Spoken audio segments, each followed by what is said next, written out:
What's up guys, welcome back to the channel. This is खुशी, your friend, well wisher and mentor as well. आज की video में हम पढ़ेंगे MNCs global enterprises क्या है, कैसे काम करते हैं, फीचर्स क्या है, मेरिट्स एंड डीमेरिट्स, सारा ही हम ख़त्म कर देंगे। हमें 3 चीज़ें मेनली इसमें पढ़नी थी: statutory corporation, departmental undertakings, government company, और अभी ये मेन टॉपिक लास्ट बचा हुआ है ग्लोबल एंटरप्राइजेस। इसको ख़त्म करने के बाद हमारा चैप्टर हो जाएगा समाप्त। तो बिना टाइम वेस्ट किए सबसे पहले चलते हैं वीडियो की तरफ। तो देखो, पढ़ देते हैं कि ग्लोबल एंटरप्राइजेस होता क्या है। सबसे पहले ओरली समझ लो। देखो, ग्लोबल एंटरप्राइजेस को दूसरे नाम से भी जाना जाता है मल्टीनेशनल कंपनीज, जिसको हम बोलते हैं एमएनसीज। अब मैम इनका काम क्या होता है बेटा? ये कंट्री के बाहर ट्रेड कर रही होती है, कंट्री के बाहर एस्टेब्लिश होती है, कंट्री के बाहर भी इनकी फैक्ट्रीज इंडस्ट्रीज होती है जहाँ पर ये काम कर रही होती है। तो ग्लोबल एंटरप्राइजेस सबसे पहले तो वो जो नेशन के बाहर काम कर रही होती है, डोमेस्टिक नहीं होती, अपने देश में भी होंगी और दूसरे देश में भी काम कर रही होंगी, तो वो क्या होगी? ग्लोबली एंटरप्राइज होंगी, ग्लोबल एंटरप्राइज होंगी, जो ग्लोबली कनेक्ट होगी, अपने प्रोडक्ट्स को सारे ही ग्लोबली मार्केट्स में क्या कर रही होंगी? सेल कर रही होंगी। अब देखो लिखा क्या है, global enterprises also called multinational companies, MNCs और ट्रांसनेशनल कॉरपोरेशंस। इनको एमएनसीज भी बोला जाता है, मल्टीनेशनल कंपनीज भी, और ट्रांसनेशनल कॉरपोरेशंस में इनका नाम होता है TNCs. Are large business organisations that operate in several countries. बेटा, छोटे लेवल का बिजनेस नहीं होता है, काफ़ी बड़े बिजनेस ऑर्गेनाइजेशंस होते हैं जो सेवरल कंट्रीज़ में चलाए जा रहे होते हैं। एक कंट्री में नहीं, बहुत सारी कंट्रीज़ में ये चल रहे होते हैं। They have their headquarters in one country called the home country. अब देखो, इनके हेडक्वार्टर्स होते हैं एक कंट्री में, और वो क्या कहलाता है? Home country. मैम क्या मतलब, समझ नहीं आया? जैसे कि मान लो एक इंडिया का ग्लोबल एंटरप्राइज है बेटा, है किसका? इंडिया का। तो उसका जो हेडक्वार्टर्स होंगे वो कहाँ होंगे? इंडिया में, और इंडिया क्या होगा?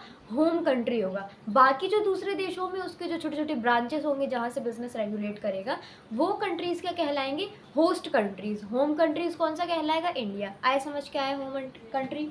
उसके बाद लिखा हुआ है but operate through branches, subsidiaries और affiliates in other countries. Host countries जहाँ पर ब्रांचेस, सब्सिडरीज या फिर अफिलिएट्स के थ्रू क्या कर रहे होते हैं? होस्ट हो रहे होते हैं, ऑपरेट हो रहे होते हैं, उनको क्या बोलते हैं? Host countries. These companies produce and sell goods and services globally and influence international trade and economy। ये क्या करते हैं? अपने गुड्स को, सर्विसेज को ग्लोबली बेटा सेल कर रहे होते हैं और इंटरनेशनल ट्रेड को इन्फ्लुएंस करते हैं। आए समझ में क्या है ग्लोबल एंटरप्राइजेस? अब देखो इनके कुछ well known examples.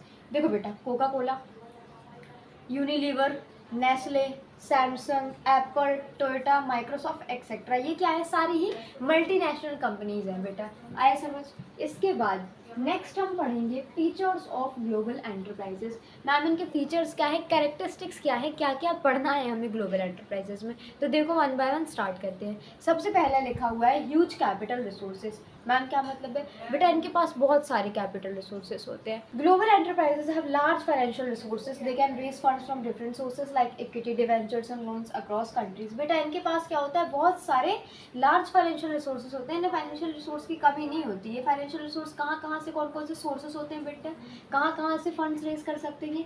Equity, debentures, loans across countries. Equity debentures तो क्या है बेटा? शेयर्स है, इक्विटी शेयर्स और डिवेंचर शेयर्स, और लोन मिलते हैं इनको बहुत सारी कंट्रीज से, क्योंकि ग्लोबली एंटरप्राइजेस है भाई। बहुत सारे देशों में इनकी क्या होती है? इंडस्ट्रीज होती है, फैक्ट्रीज होती है, काम चल रहा होता है। तो सारे ही देश, जिन देशों में इनकी कंपनीज चल रही होती है, वहाँ से लोन लेने के लिए एलिजिबल होते हैं।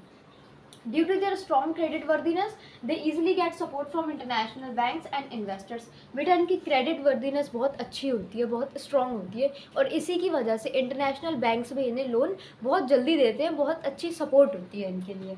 This enables them to invest in advanced technology, marketing and expansion। और ये किस में मदद करते हैं इनको? बेटा एडवांस टेक्नोलॉजी में इन्वेस्ट करने में मदद करते हैं, जिससे कि इनका जो प्रोडक्शन होता है, अब क्योंकि एडवांस टेक्नोलॉजी से होता है तो प्रोडक्शन भी काफ़ी अच्छा होता है और काफ़ी ज़्यादा होता है।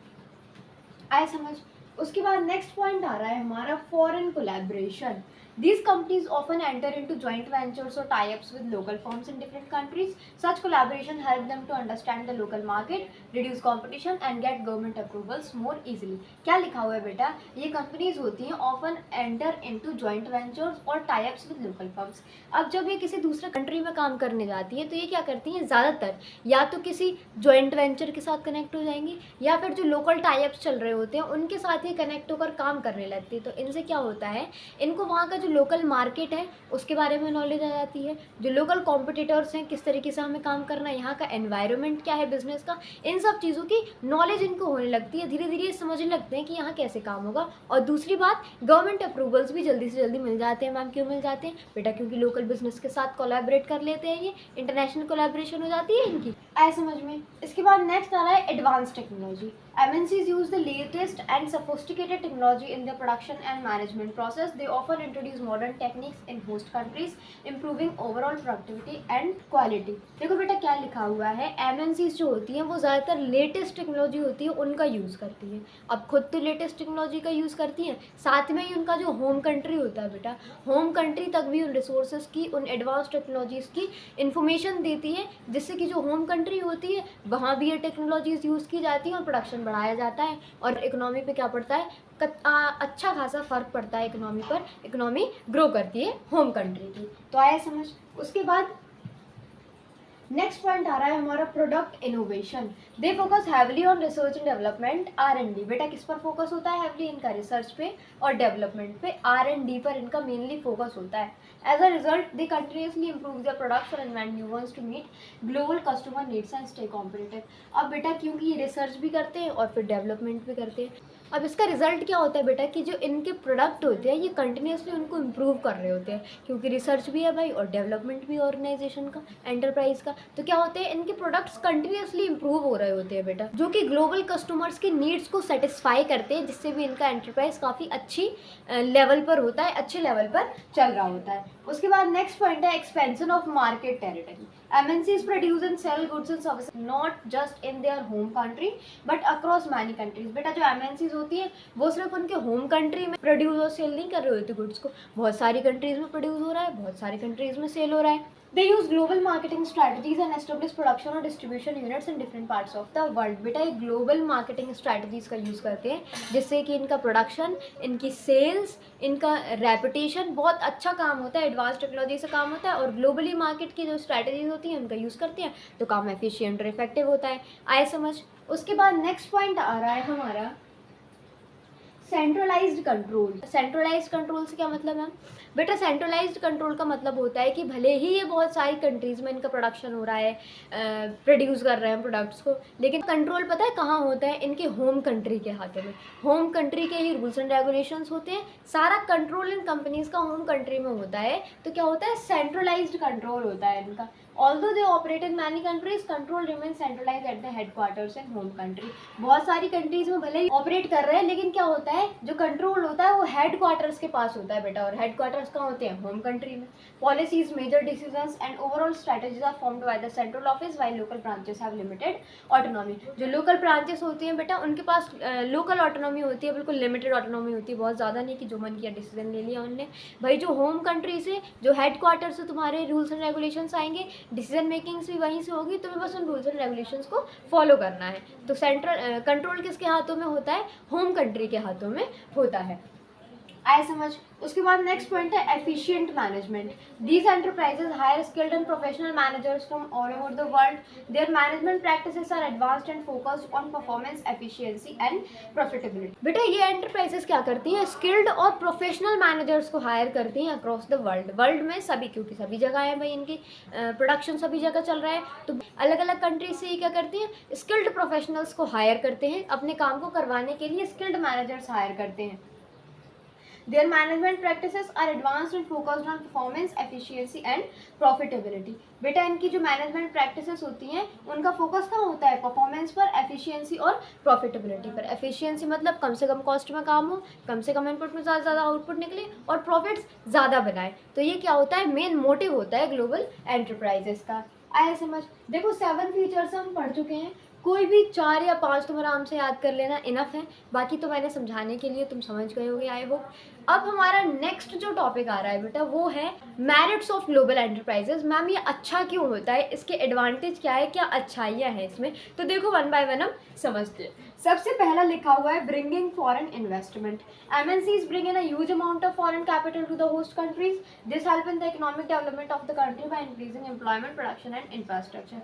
अब बेटा जो MNCs होती हैं वो huge amount of foreign capital किसको दे रही होती है? अपने होम कंट्री को दे रही होती है, क्योंकि इनका जो जो प्रॉफिट होता है, वहाँ पर ये जो अर्न करते हैं वो सारा पैसा री इन्वेस्ट नहीं करते, उसमें से एक लार्ज अमाउंट ऑफ कैपिटल ये अपने होम कंट्री को भेज देते हैं। तो इससे क्या होता है कि होम कंट्री की इकोनॉमी डेवलप करती है बेटा, इंफ्रास्ट्रक्चर बढ़ता है, इनोवेशंस बढ़ते हैं, एडवांस टेक्नोलॉजी के साथ काम करते हैं, और दूसरी बात एम्प्लॉयमेंट बढ़ता है। तो ये होम कंट्रीज़ को बहुत ज़्यादा हेल्प करते हैं, फॉरेन इन्वेस्टमेंट ब्रिंग करते हैं, कहाँ, होम कंट्री में। ठीक है, उसके बाद सेकेंड पॉइंट है technology transfer. They introduce modern technology machines and production techniques in the host country. ये मॉडर्न टेक्नोलॉजी मशीन्स और प्रोडक्शंस के बारे में जानते हैं कहाँ, होस्ट कंट्री में, which increases efficiency and productivity. This also helps domestic industries to learn and grow. इससे क्या होता है, इनकी प्रोडक्टिविटी और एफिशिएंसी बढ़ती है, और बेटा होम कंट्री की इंडस्ट्रीज में भी ये जब बताते हैं तो वहाँ की भी क्या होती है, प्रोडक्टिविटी बढ़ती है, वहाँ पर भी काम एफिशिएंट हो रहा होता है। तो ये भी एक बहुत बड़ा मेरिट होता है ग्लोबल एंटरप्राइजेस का। उसके बाद नेक्स्ट पॉइंट है हमारा एम्प्लॉयमेंट जनरेशन। देखो, MNCs provide direct and indirect employment opportunities to thousand of people across different sectors such as production, marketing, finance and R&D। बेटा जो MNCs होती हैं वो एक ह्यूज अमाउंट पे क्या कर रही होती हैं, थाउजेंड्स ऑफ पीपल को, हज़ारों लोगों को बेटा एम्प्लॉयमेंट दे रही होती है, क्योंकि बड़े लेवल पर बिजनेस ऑर्गेनाइजेशन होता है, छोटू सा तो है नहीं कि 2 लोग 4 लोगों ने मिलकर काम कर लिया, हज़ारों लोग काम कर रहे होते हैं। तो एम्प्लॉयमेंट जनरेशन इनका काफ़ी अच्छा होता है, बहुत सारे लोग इनसे जुड़े होते हैं, एम्प्लॉयड होते हैं। आए समझ। नेक्स्ट पॉइंट है improved quality of products. Due to international competition, MNCs maintain high quality standards and bring variety and innovation in products, improving consumer satisfaction। बेटा इंटरनेशनल कंपटीशन की वजह से जो MNCs होती हैं वो अपने प्रोडक्ट को हाई क्वालिटी स्टैंडर्ड्स में डेवलप करती है, मतलब कि उनके जो प्रोडक्ट होंगे बेटा तुम्हें काफ़ी अच्छी खासी क्वालिटी देखने को मिलेगी उनके प्रोडक्ट में। मैम ऐसा क्यों करती हैं बेटा, क्योंकि इंटरनेशनल कॉम्पिटिशन भी तो देखना पड़ता है ना इनको। अगर हम अपने इंडिया में कर रहे हैं, अपने स्टेट में कर रहे हैं, तो हमें लिमिटेड ही कॉम्पिटिशन देखने को मिलेगा भाई, एक कॉम्पिटिटर, 2 कॉम्पिटिटर ज़्यादा से ज़्यादा। ये तो इंटरनेशनली कर रहे हैं तो इनको तो सारी दुनिया में अपने कॉम्पिटिटर्स मिलेंगे, तो इनको उस हिसाब से काम करना पड़ता है उनको कम्पीट करने के लिए। ठीक है, उसके बाद नेक्स्ट पॉइंट है हमारा boost to export and foreign exchange. Ma'am क्या मतलब है, देखो global companies often export their products from host countries. बेटा एक्सपोर्ट कहाँ से करते हैं प्रोडक्ट, होस्ट कंट्रीज से करती है ग्लोबल एंटरप्राइजेस अपने प्रोडक्ट को। होस्ट कंट्रीज मतलब जहाँ से गए हैं वो नहीं, होम कंट्री क्या होती है, जहाँ से गए हैं। जैसे कि मान लो कल को मैं बिज़नेस करती हूँ और मैं बिज़नेस ग्लोबली एंटरप्राइज अपना बनाती हूँ, तो मैं दूसरे ब्रांचेस खोलती हूँ दूसरे कंट्रीज़ में, लेकिन मैं हूँ कहाँ बेटा, मेरा बिज़नेस डेवलप कहाँ हुआ, इंडिया में। तो मेरी होम कंट्री क्या होगी, इंडिया होगी, और बाकी जो कंट्रीज़ में मेरे छोटे छोटे ब्रांचेस रन हो रहे हैं, जो इंडस्ट्रीज, कंपनीज, फैक्ट्रीज जो रन हो रही हैं, वो होंगे होस्ट कंट्रीज़। ठीक है, तो एक्सपोर्ट ज़्यादातर कहाँ से करते हैं, होस्ट कंट्री से करते हैं, which increases foreign exchange earnings and improves the balance of payment of that country. बेटा क्या होता है इससे, एक्सचेंज जो फॉरेन एक्सचेंज है वो ज़्यादा अर्न होता है और बैलेंस ऑफ पेमेंट को इम्प्रूव करता है दिस होस्ट कंट्री के, किसके, होस्ट कंट्री के बैलेंस ऑफ पेमेंट को इम्प्रूव करता है। क्यों करता है, क्योंकि भाई एक्सपोर्ट वो वहीं से कर रहे होते हैं। आए समझ। तो ये भी एक मेरिट होता है ग्लोबल एंटरप्राइज का। उसके बाद नेक्स्ट आ रहा है managerial development. Local employees get trained under the international managers leading to better management practices and skill development. बेटा जो लोकल एम्प्लॉयज होते हैं, मान लो इंडिया में कोई ग्लोबल एंटरप्राइज आया, अब जो हमारे लोकल एम्प्लॉयज होंगे वो बेटा प्रोफेशनल्स मैनेजर्स से, इंटरनेशनल मैनेजर्स के अंदर ट्रेंड हो रहे होंगे, उसके बाद उनसे काम करवाएंगे। तो क्या होता है, स्किल्स बढ़ जाती है, कॉन्फिडेंस बढ़ जाता है, वही पर्सनल डेवलपमेंट भी तो होता है ना बंदे का, तो वो किस में आ जाता है, मैनेजरियल डेवलपमेंट में। आए समझ। इसके बाद अब मैम मेरिट्स तो हम समझ गए, ये बताइए कि ग्लोबल एंटरप्राइजेस क्यों नहीं करने चाहिए हमें, ग्लोबल एंटरप्राइज बिजनेस क्या खराबी होती है इनमें, डिसएडवांटेज क्या है। देखो इंपॉर्टेंस में मेरिट्स में मैंने 6 पॉइंट बताए थे आपको, 4 इनफ है, बहुत से बहुत 5 कर लेना, 4-5 इनफ है, 6 करने की कोई ज़रूरत नहीं है। ठीक है, उसके बाद आ रहा है हमारा डीमेरिट्स ऑफ ग्लोबल एंटरप्राइजेस का। फर्स्ट पॉइंट है बेटा थ्रेट टू डोमेस्टिक इंडस्ट्रीज। बेटा डोमेस्टिक इंडस्ट्रीज के लिए थ्रेट हो सकता है, डोमेस्टिक इंडस्ट्रीज को नुकसान पहुंचा सकती हैं ग्लोबल एंटरप्राइजेस। मैम कैसे पहुंचा सकती हैं, बेटा ग्लोबल एंटरप्राइजेस के पास क्या होती है, एडवांस टेक्नोलॉजी होती है। अब एडवांस टेक्नोलॉजी है तो जो मैनुअल जॉब्स जो हायर करते हैं बेटा, ज़्यादातर ये किस चीज़ से काम कर रहे होते हैं, टेक्नोलॉजी से काम कर रहे होते हैं। AI है, रोबोट है, ये सारी चीज़ें होती है ग्लोबल एंटरप्राइजेज में। तो जो मैनुअली लोग काम कर रहे होते हैं, एम्प्लॉयज़ कम होते हैं इनके पास कौन काम कर रहा होता है, एडवांस टेक्नोलॉजी से इनके साथ काम चल रहे होते हैं। तो ये जो लोकल मार्केट है वहाँ की प्राइसेस को कम्पीट कर सकते हैं बेटा, लोकल मार्केट से ज़्यादा कम प्राइसेस में अपने प्रोडक्ट को सेल कर सकते हैं। तो डोमेस्टिक कंट्री की जो इंडस्ट्रीज़ है उसके लिए थ्रेट हो सकते हैं भाई, वो पीछे रह सकती है। देखो क्या लिखा है, due to high high financial strength and advance technology, MNCs can sell products at lower prices which creates unfair competition and may lead to the closure of local small businesses. जो लोकल के छोटे छोटे business है बेटा वो close भी हो सकते हैं इनकी वजह से। उसके बाद नेक्स्ट पॉइंट है हमारा प्रॉफिट रिपैट्रिएशन।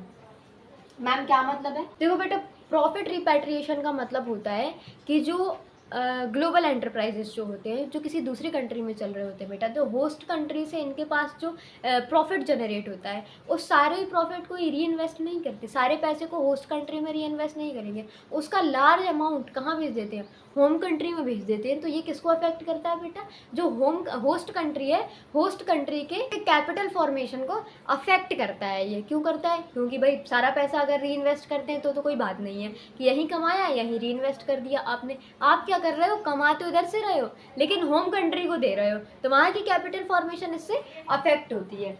देखो क्या लिखा है, a large part of the profit earned by these companies is sent back to the home country, not reinvested in the host country. This affects capital formation in the host economy. बेटा जो host economy होती है, मतलब जो दूसरे देशों की economy होती है, उसको अफेक्ट करती है। ये आए समझ? इसके बाद नेक्स्ट पॉइंट आ रहा है हमारा कल्चरल इरोजन। मैम क्या मतलब है? बेटा कल्चरल इरोजन का मतलब है कि जो ग्लोबल एंटरप्राइजेज होते हैं ये वेस्टर्न टेक्नोलॉजीज़ को ज़्यादा प्रेफर करते हैं, उनकी ज़्यादा एडवर्टाइजिंग करते हैं।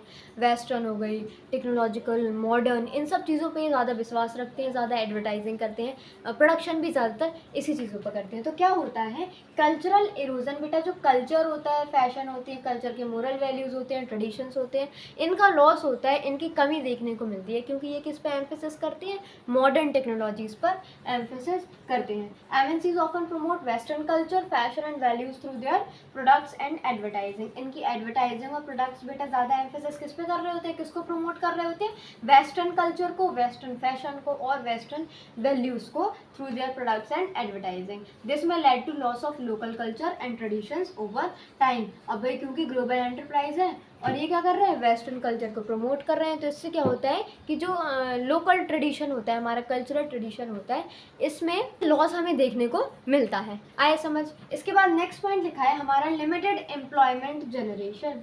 Although they bring jobs, MNCs use highly automated technology, which reduces the number of manual jobs, and the top positions are often filled by the foreign professionals। क्या होता है? मैं अभी तो आपने बोला था कि हज़ारों लोगों को जॉब देते हैं। बेटा देते हैं हज़ारों लोगों को जॉब, लेकिन होता क्या है कि क्योंकि ये बहुत एडवांस टेक्नोलॉजीज़ के साथ काम कर रहे हैं, तो इनके ग्लोबल एंटरप्राइजेज में कौन काम कर रहा होता है? AI काम कर रही हैं, रॉबोट्स काम कर रहे हैं। तो जो मैनुअल जॉब्स होती हैं बेटा, जो मैनुअल एम्प्लॉयज़ होते हैं, इनका काम कम होता है, बहुत कम लेवल पर, छोटे लेवल पर ये हायर होते हैं। बाकी के जो सारा काम कर रहे होते हैं वो तो टेक्नोलॉजी से चल रहा है, और बाकी जो टॉप लेवल पर लोग बैठे हैं वो कौन होते हैं बेटा? वो प्रोफेशनल होते हैं, इंटरनेशनल प्रोफेशनल्स होते हैं, ठीक है, फॉरेन प्रोफेशनल्स होते हैं। लोकल होम कंट्री का कोई भी बंदा वहाँ नहीं जाता, भाई फॉरेन प्रोफेशनल्स हैं, वो देख रहे हैं काम को। तो क्या होता है? एम्प्लॉयमेंट जनरेशन कम होता है अकॉर्डिंग टू कंपैरिजन टू, अगर हम और कोई जैसे फर्म देखते हैं, लोकल फर्म हम देखते हैं किसी डोमेस्टिक कंट्री के अंदर काम चल रहा है, तो वहाँ क्या होता है कि एडवांस टेक्नोलॉजी इतनी ज़्यादा नहीं होती, तो एम्प्लॉयज़ ही काम कर रहे होते हैं। यहाँ एडवांस टेक्नोलॉजी इतनी ज़्यादा है तो एम्प्लॉयज़ कम काम करते हैं और टेक्नोलॉजी से काम ज़्यादा होता है। भाई AI काम कर रहा है, रॉबोट्स काम कर रहे हैं, ठीक है, आए समझ में? इसके बाद नेक्स्ट पॉइंट आ रहा है हमारा एक्सप्लॉयटेशन ऑफ रिसोर्सेज। मैम क्या मतलब है? बेटा एक्सप्लॉयटेशन ऑफ रिसोर्सेज का मतलब है कि बिना सोचे, या तो नेचुरल ले लो या तो आर्टिफिशियल ले लो, कोई भी रिसोर्सेज। नेचुरल में आ जाएंगे हमारा पानी हो गया, जंगल हो गया, वुड्स हो गए, या कुछ भी समझ लो जिस फील्ड में तुम काम कर रहे हो, तुम बिना सोचे समझे रिसोर्सेज को ज़रूरत से ज़्यादा इस्तेमाल कर रहे हो। ये सोच ही नहीं रहे कि भाई हमें फ्यूचर में भी तो इसकी ज़रूरत पड़ेगी ना। कोल हो गया, फ्यूल हो गई, तो ये सारी क्या चीज़ें हैं? नेचुरल रिसोर्सेज के अंदर आती हैं। अब तुम इनका बिना सोचे समझे जब ज़रूरत से ज़्यादा यूज़ करोगे, तुम्हें इतनी ज़रूरत भी नहीं हो, तुम इनका वेस्टेज कर रहे हो, तो ये क्या कहलाता है? एक्सप्लॉयटेशन ऑफ रिसोर्सेज को बोलते हैं। आए समझ क्या है एक्सप्लॉयटेशन ऑफ रिसोर्सेज? देखो क्या लिखा हुआ है, सम MNCs exploit the natural and human resources of the host country without long term planning. बेटा लॉन्ग टर्म प्लानिंग करे बिना ही बहुत सारी MNCs क्या कर रही होती है? नेचुरल और ह्यूमन रिसोर्सेज को ख़राब कर रही होती है। किसके बेटा? होस्ट कंट्री के। उनकी होम कंट्री को कोई नुकसान नहीं है, लेकिन होस्ट कंट्री कंट्री के तो बेचारे के नेचुरल रिसोर्सेज जा रहे हैं ना, ह्यूमन रिसोर्सेज भी और नेचुरल रिसोर्सेज भी। तो ये भी क्या है, एक बहुत बड़ा डीमेरिट है which can lead to environmental degradation and resources depletion. इससे क्या होगा भाई, फ्यूचर जनरेशन को तो रिसोर्सेज मिल ही नहीं पाएंगे, तुम ही सारा वेस्ट कर दोगे। तो ये भी एक बहुत बड़ा डीमेरिट है ग्लोबल एंटरप्राइज का। उसके बाद नेक्स्ट और लास्ट पॉइंट है हमारा political influence. Due to their huge size and investment, MNCs may interfere in political matters of the host country and try to influence government policies for their benefit. बेटा क्या करता है, इनका political influence होता है। Ma'am क्या मतलब, बेटा क्योंकि इनका साइज बहुत बड़ा होता है, ह्यूज साइज और इन्वेस्टमेंट होते हैं, तो ये क्या करते हैं, कभी कभी पॉलिटिकल इन्फ्लुएंस करते हैं। मैम क्या मतलब है, बेटा पॉलिटिक्स में इंटरफेयर करते हैं। कैसे करते हैं मैम, बेटा पॉलिटिक्स में इंटरफेयर ऐसे करते हैं कि होस्ट कंट्री की गवर्नमेंट को इन्फ्लुएंस करते हैं कि आप जो गवर्नमेंट पॉलिसीज़ बना रहे हो, आप इसको हमारे बेनिफिट्स के लिए बनाओ, हमारे तरीके से बनाओ। तो पॉलिटिकल इन्फ्लुएंस भी हमें ग्लोबल एंटरप्राइजेस में देखने को मिलता है। ये भी एक बड़ा डीमेरिट है। डीमेरिट भी हमने 6 पढ़ लिए हैं, तो आराम से 4 बहुत से बहुत 5 कर लेना काफ़ी है, ठीक है। तो यहाँ पर हमारा चैप्टर हो गया समाप्त। आई होप कि आपको समझ में आ गई होगी एमएनसीज अच्छी तरीके से, क्या है ग्लोबल एंटरप्राइजेस, कैसे काम होता है, क्या मेरिट्स हैं, क्या डीमेरिट्स हैं। अगर फिर भी कोई डाउट हो तो let me know in the comment section, I will fix it out. और अगर वीडियो पसंद आया हो तो वीडियो को लाइक करना, शेयर करना, चैनल को सब्सक्राइब करना। मिलते हैं कल एक नेक्स्ट वीडियो में नेक्स्ट चैप्टर के साथ। तब तक के लिए keep smiling, keep growing and keep glowing. Thank you for watching. Tata, bye bye.